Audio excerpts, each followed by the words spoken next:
Since her early teens, my wife has been a boxer. MMA didn't exist back then, but karate and boxing were big in those days, and my wife was a very talented amateur.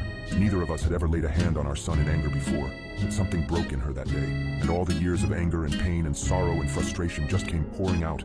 When she hit him, his head snapped back and blood started pouring out of his nose. He hardly reacted. He just looked at her with this shocked expression, like he didn't know how to process what had just happened. She waited another second, and then she hit him again. I could have reached out and stopped her. I could have dragged her out of the room, taken her away, calmed her. I didn't. I just stood there and watched while she systematically started to pound him to a pulp. Every time he brought his hands to cover one part, she would blast him somewhere else. Body, head, over and over. He started screaming, crying out, yelling for her to stop.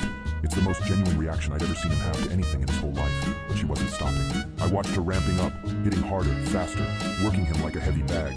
He tried to swing at her and she slipped him easily. She was on autopilot, sinking down into her training. I stood there watching for a minute, then I